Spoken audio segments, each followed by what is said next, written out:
ធ្លាប់ស្នៀតយើងក្លឹបបាទហេអត់ដាក់ជើងទេថាសោកជើងចឹង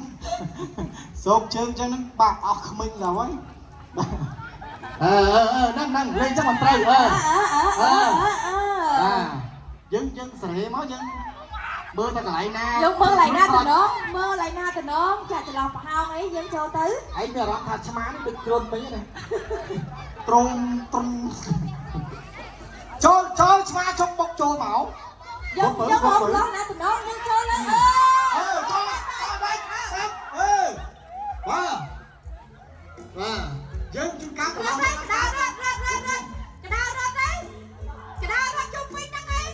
ណាហើយឆ្មាដេញចាំឆ្មាបាទកណ្ដោរត់បាទឆ្មាដេញបាទតោះកណ្ដោរត់ជុំវិញហ្នឹងឯងកណ្ដោគេអត់ឆ្ងាយទ្រង់ហ្នឹងទេដោយសារតែគេធ្លាប់ទៅទ្រង់ចាបាទចឹងគេក្បែរទ្រង់ហើយយើងមើលឆ្មាហ្នឹងយើងរកប្រឡោះមកបាទអរគុណទៅដល់ចា idol បង្កើតដល់ព្រឹត្តិការណ៍សប្បាយរីករាយជួយទៅកាន់បងប្អូនអរគ្នាគ្រប់ទីកន្លែងគ្រប់ខេត្តក្រុងហើយក៏សូមអរគុណទៅដល់ idol ខ្លាំងមែនតើចា idol ចង់ស្អាតចង់លយជាដូច idol ញ៉ាំ idol តោះអេបាច់លើកជើងអីអត់ជើងទេនិយាយឲ្យបងប្អូនអត់យកជើងទៅណាបាទចាវិញឆ្មាអូនប្រើក្បាច់អីប្រើយន្តសាស្ត្រអីប្រើទៅសំខាន់ឲ្យទ្រង់បើកយើងហ่ะបាទ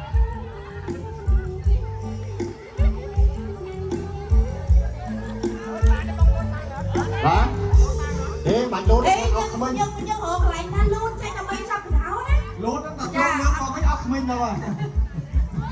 យើងលូតបានតែប៉ុន្តែអត់លូតទេបាច់លូតទេមើលប្រឡោះកន្លែងណាត្រង់ណាតុនយើងអាចលូតបានប៉ុន្តែអត់លូតទេណាអត់ត្រង់កន្លែងហ្នឹងដូចផុយត្រង់កន្លែងបាត់ហ្នឹងដូចផុយនេះចាក់រវីនេះគ្រាន់តែបុកលេងចាប់កណ្ដុរមកផ្លេចចេញប្រូវីបាត់បាទអើបាទអីចា